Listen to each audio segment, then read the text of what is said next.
Hello students, welcome to Akshar learning. So आजच्या लेक्चरमध्ये आपण बघणार आहे Newton's laws of motion.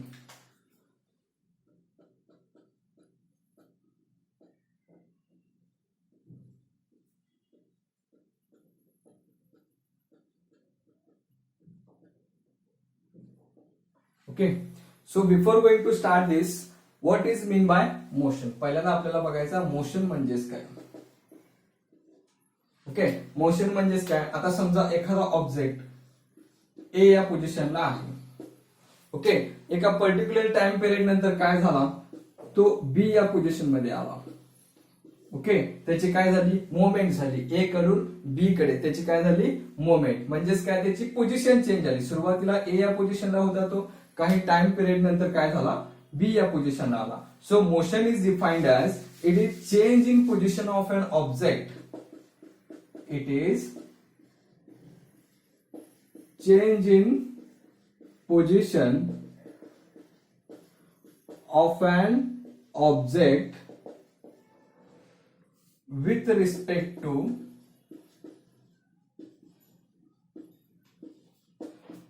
its surrounding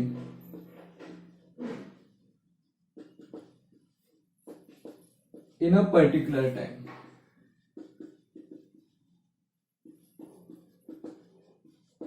okay, एखादा ऑब्जेक्टची पोझिशन चेंज झाली with respect to its surrounding in a particular time limit मध्ये. So we call it as a motion. त्याला काय म्हणतो आपण, motion. Okay, there are 3 laws of motion. Okay, आज बघणार आहे आपण तिन्ही लॉज बघणार आहे. First law is called as law of inertia.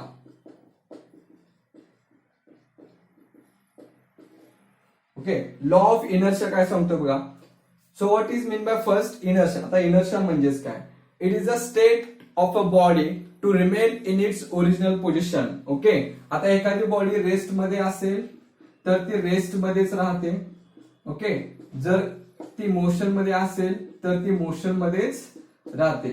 Unless it is acted upon by external force. जोपर्यंत एक्सटर्नल फोर्स अप्लाय होत नाही तोपर्यंत ती रेस्ट मध्ये असेल तर ती रेस्ट मध्येच राहणार, आणि मोशन मध्ये असेल तर मोशन मध्येच राहणार. Okay, so what is the first law states, the object remains in state of rest or in state of motion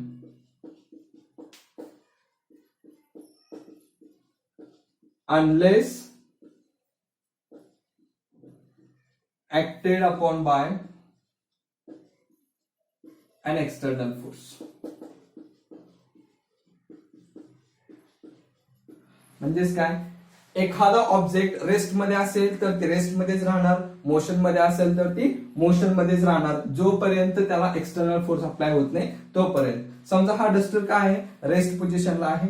जोपर्यंत मी याला एक्सटर्नल फोर्स अप्लाय करत नाही तोपर्यंत त्याची मुवमेंट होणार नाही. ओके, जेव्हा आपण एक्सटर्नल फोर्स अप्लाय करतो तेव्हाच त्या ऑब्जेक्टच्या रेस्ट पोझिशन मध्ये असेल तर रेस्ट मधून चेंज होणार आहे. ओके, आणि मोशन मध्ये असेल तर ते मोशन मधून चेंज होणार आहे. Okay, the law of inertia काय सांगतोय, the object remains in a state of rest or in a state of motion unless it is acted upon by external force. Okay, it is all about first law.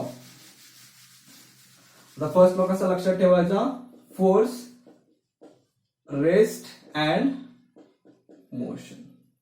Okay, जोपर्यंत external force apply करत नाही तोपर्यंत त्याची position change होत नाही. Rest मध्ये असेल तर रेस्ट मध्ये राहते, मोशन मध्ये असेल तर मोशन मध्ये राहते. Okay, second law, law of momentum.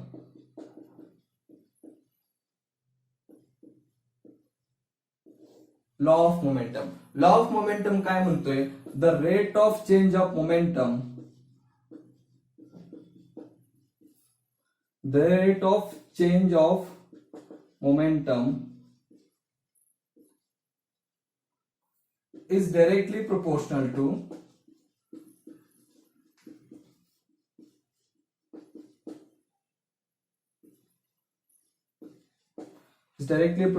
to force applied and change in momentum of an object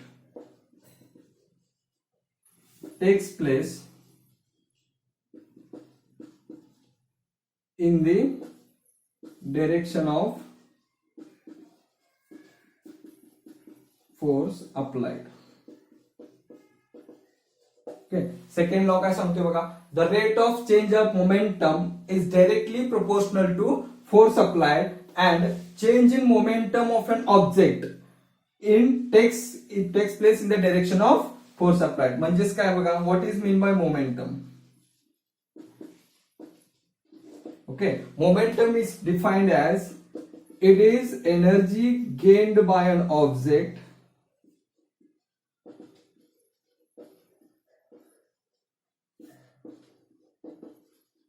during motion. Okay, momentum म्हणजेच काय, जेव्हा एखादा ऑब्जेक्ट मोशन मध्ये असतो तेव्हा त्याच्यामध्ये काहीतरी एनर्जी गेन झालेली असते, त्याला म्हणतो आपण मोमेंटम. ओके, आता लॉ ऑफ मोमेंटम काय सांगतो बघा, the rate of change of momentum is directly proportional to force applied. Okay, momentum is directly proportional to force applied. Okay, आता मोमेंटम कसा डिफाइन करतो, F is directly proportional to, momentum म्हणजेच काय, it is the product of mass into acceleration of a body. Okay, हे कसं आलंय आपल्याला define करायचंय. ओके, फर्स्ट इनिशियली बघा, एक ऑब्जेक्ट ए या पोझिशनला होता.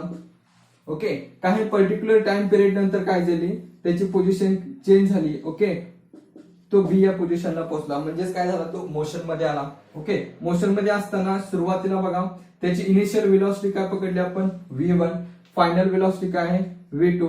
ओके, मास आहे m. ओके, सो मोमेंटम कसा काढणार आहे आपण, f is directly proportional to change. ह्याच्यामध्ये काय, मोमेंटम मध्ये जो काय चेंज होणार तो कसा डिफाइन करतो आपण, mv2 minus mv1 divided by initially time किती आहे इथं 0, t0 इथं आहे t1, इथे m1 मास, इथे mass m2. Okay, with respect to time, that is called as t1 minus t0. Okay, f is directly proportional, कशाला चेंज झाला, दोन्हीचा मास सेम आहे. Okay, so it is called as m v2 minus v1 divided by t1 minus t0. आता ह्यालाच काय म्हणतो, rate of change of velocity with respect to time, त्याला म्हणतो आपण acceleration. So f is directly proportional to m into a. Okay, हा proportionality constant काढायचा असेल तर f is equal to k into ma. k काय आहे, proportionality constant. when k is equal to 1, f is equal to ma. Okay, proportionality म्हणजेच काय, a आणि b जर का दोन पोझिशन घेतले आपण, जेवढा चेंजेस ए मध्ये होणार आहे तेवढा चेंजेस बी मध्ये होणार आहे, जेव्हा ए हा बी ला डायरेक्टली प्रोपोर्शनल असतो. ओके, म्हणजे जेवढे चेंजेस ए मध्ये होणार आहे तेवढ्याच प्रमाणात चेंजेस बी मध्ये होणार आहे when it is directly proportional. Clear. So law of momentum काय सांगतो, the rate of change of momentum is directly proportional to, कशाला, द फोर्स अप्लाइड, जो काही फोर्स आपण अप्लाय करणार आहे. Okay, and the change in momentum of an object takes in the direction of force applied. Okay, आता मी काय करतोय, याला ए कडून बी कडे फोर्स लावतोय. ओके, ह्याची मुवमेंट कुठून झाली, ए कडून बी कडे. आता या पोझिशनला मी ए कडून बी कडे जेव्हा मी फोर्स लावतो तेव्हा त्याची मुवमेंट काय होते, चेंज होते. कुठून, ए कडून बी कडे. म्हणजेच काय, ज्या डिरेक्शनला मी फोर्स लावणार आहे मोमेंटमची चेंजेस सुद्धा त्याच डिरेक्शनला होणार आहे. Okay, so first thing F is equal to M A. ह्याच्यामध्ये काय करतो आपण, momentum directly proportional to force apply, and second the change in momentum takes place in the direction of force apply. दोन महत्वाच्या गोष्टी आहेत. ओके, सो सेकंड इक्वेशन कसं लक्षात ठेवणार आहे आपण, F is equal to M A. Okay, it is all about second law. So now come to the third law.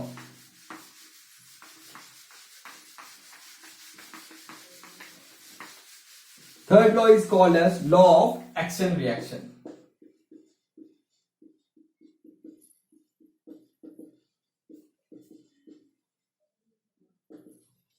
Law of action reaction. It is stated that for every action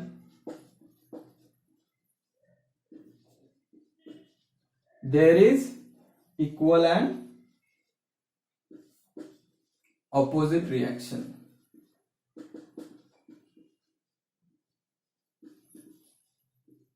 okay, third law काय सांगतोय, for every action there is equal and opposite reaction. म्हणजे बघा, प्रत्येक गोष्टीला जेवढा आपण action देणार आहे तेवढाच रिव्हर्स रिएक्शन आपल्याला रिव्हर्स डिरेक्शनने येणार आहे. फॉर एक्झाम्पल, या बोर्डला जर का मी एकदम हळुवारपणे मारला तर माझ्या हाताला लागणार नाही. का? लावणारा फोर्स किती आहे? एकदम कमी आहे. त्यामुळे ऑपोजिट येणारी रिएक्शन किती आहे? एकदम कमी असणार आहे. जेव्हा मी एकदम जोरात फुल फोर्सनी ज्यावेळी इथे मी पंच करणार आहे त्यावेळी काय होणार आहे? तेवढीच अमाऊंट ऑफ रिएक्शन मला रिव्हर्स येणार आहे. त्यावेळी माझ्या हाताला सुद्धा दुखणार आहे. म्हणजेच काय, जेवढं मी ऍक्शन देणार तेवढीच रिएक्शन मला ऑपोजिट डिरेक्शनने मिळणार आहे. Okay, it is called as law of action reaction. For every action there is equal and opposite reaction. So it is all about Newton's laws of motion. So आजच्या particular lecture मध्ये आपण बघितले न्यूटनचे 3 laws. First law is called as law of inertia, जिथे काय force, rest आणि motion. म्हणजेच काय, एखादा ऑब्जेक्ट रेस्ट मध्ये असेल तर तो रेस्ट मध्येच राहतो, मोशन मध्ये असेल तर मोशन मध्येच राहतो, unless it is acted upon by external force. जोपर्यंत एक्सटर्नल फोर्स त्याला लागत नाही तोपर्यंत त्याची पोझिशन चेंज होत नाही. It is called as law of inertia. Second law काय सांगतोय? Law of momentum. Law of momentum काय सांगतोय?